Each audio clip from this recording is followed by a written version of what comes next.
Hello everyone, welcome to my YouTube channel Balaji Corner. Balaji Corner में आज हम बात करेंगे क्रोमोसोमल रीअरेंजमेंट्स पे। क्रोमोसोमल रीअरेंजमेंट्स पे एक वीडियो लेक्चर हम ऑलरेडी कर चुके हैं जिसमें हमने डिलीशंस और डुप्लीकेशंस पे डिटेल में बात की थी। अगर आपने हमारा ये वीडियो लेक्चर नहीं देखा तो पहले ये वीडियो लेक्चर ज़रूर देखें, जिसका लिंक भी मैंने डिस्क्रिप्शन में डाल दिया है। आज हम क्रोमोसोमल रीअरेंजमेंट्स की दो टाइप्स, इन्वर्जन्स और ट्रांसलोकेशंस पे इन डिटेल डिस्कस करेंगे। तो थोड़ा सा आपको रिव्यू देता चलूँ। हमने कहा था chromosomal rearrangements are of four types: deletions, duplications, inversions and translocations. जैसा कि मैंने आपको पहले बताया, आज हम बात करेंगे इन्वर्जन्स और ट्रांसलोकेशंस। तो व्हाट आर इन्वर्जन्स? इन्वर्जन्स में हम कहते हैं when a piece of chromosome is inverted at 180 degrees. जब क्रोमोसोम का कोई piece end to end reverse हो जाए और अपनी ओरिजिनल पोजीशन पे अटैच हो जाए। इन डायग्राम्स के अंदर देखें कि क्रोमोसोम का एक पीस जो है, इसमें दो ब्रेक्स प्रोड्यूस हुई हैं और ये वाला पार्ट अपनी ओरिजिनल पोजीशन पे अटैच हो गया आफ्टर रोटेटिंग एट 180 डिग्रीज। यहाँ पे देखें जीन्स का सीक्वेंस ओरिजिनल क्रोमोसोम के अंदर, और आफ्टर इन्वर्जन जीन्स का सीक्वेंस क्या हो चुका है, 180 डिग्री के एंगल पे चेंज हो चुका है। जैसा कि ABCDEF की बजाय AEDCBF। So these are इन्वर्जन्स।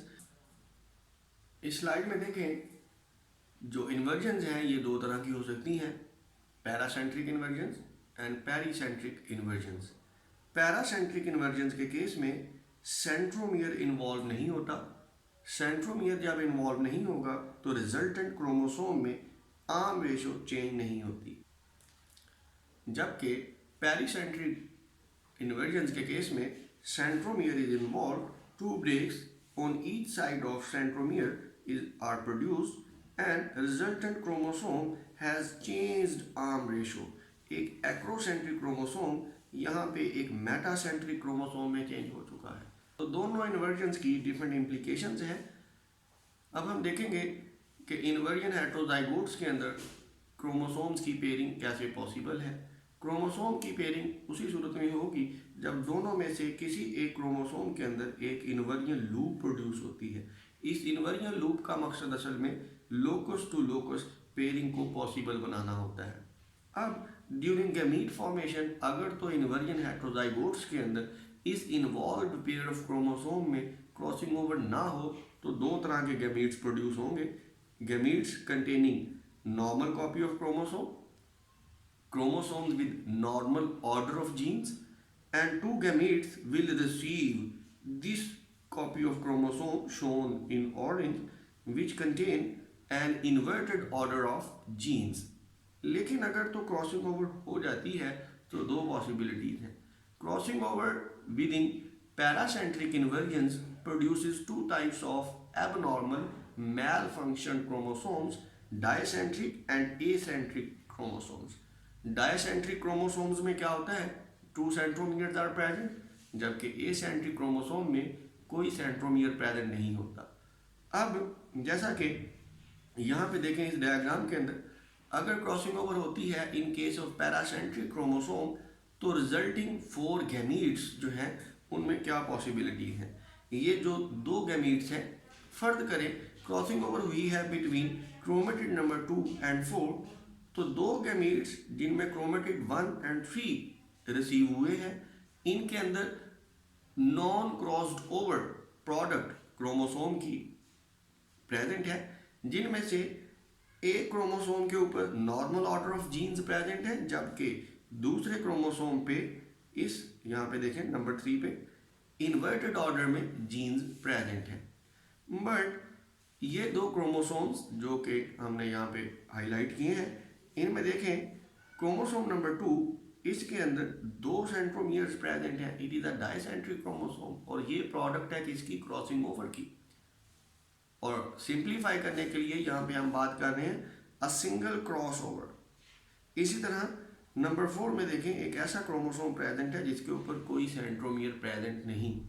अब ये डाइसेंट्रिक और एसेंट्रिक क्रोमोसोम्स मियोसिस के दौरान, एनाफेज के दौरान स्पेसिफिकली किस तरह से बिहेव करेंगे, ये मैं आपके लिए क्वेश्चन छोड़ के जा रहा हूँ।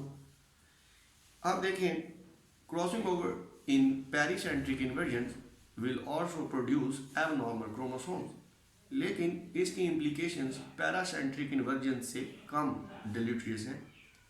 पेरीसेंट्रिक इन्वर्जन के केस में जो रिजल्टिंग क्रोमोसोम्स होंगे उनके अंदर डुप्लीकेशंस और डिलीशंस प्रेजेंट होंगी। जैसा कि इस डायग्राम के अंदर देखें, chromosome number 1 and 3 these are products of no crossing over. इनके अंदर नंबर 1 के अंदर correct order of genes are present, but in case of number 3 all genes are present but in an inverted order।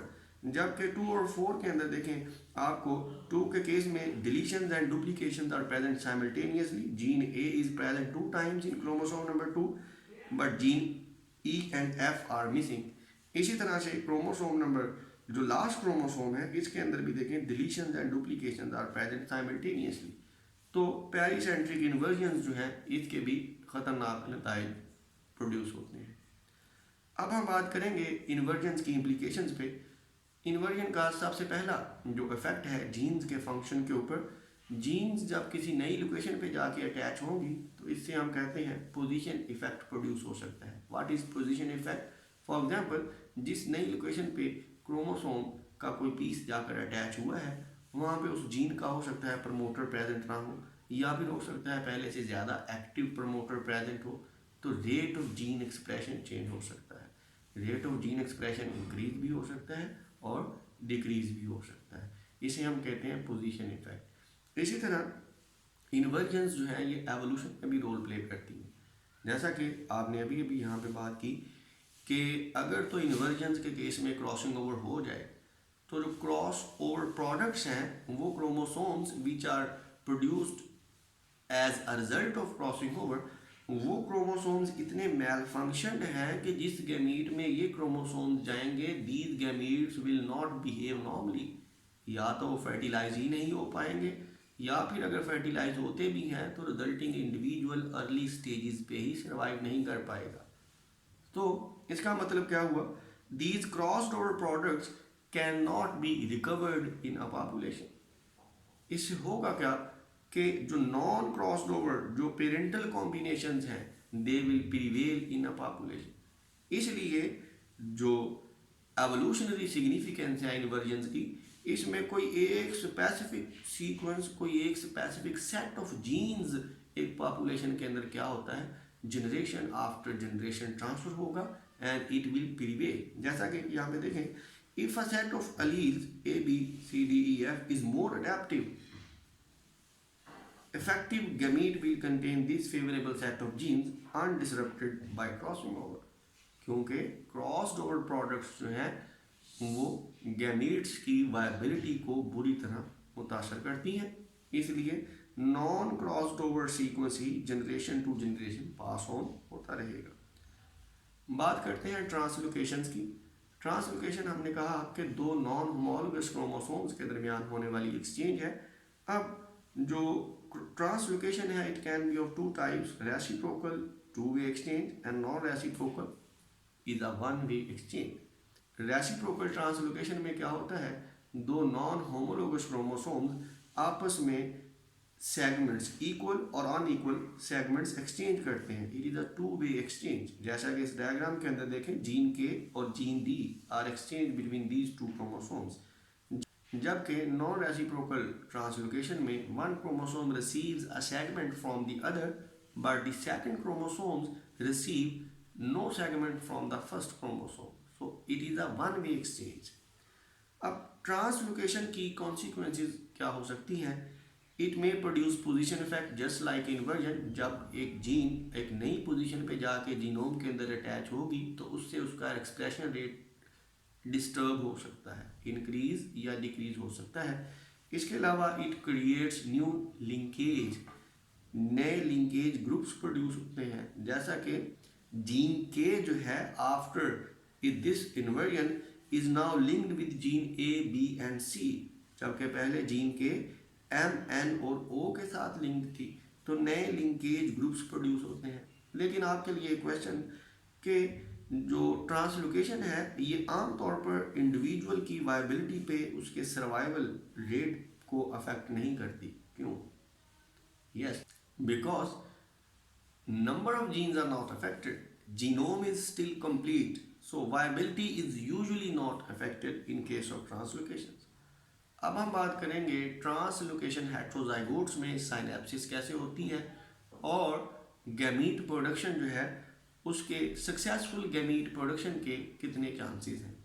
अब synapsis, pairing और segregation के दो possible order हो सकते हैं, दो पॉसिबल ऑप्शंस हो सकते हैं। फर्स्ट ऑप्शन में देखें, if chromosome number 1 goes with chromosome number 4 and chromosome number 2 goes with chromosome number 3, so these two gametes have complete genome. First gamete, this one, this carries 2 chromosomes with normal order of genes. This gamete carries 2 chromosomes with translocation, but complete genome is present, haploid set of genes is present in this gamete.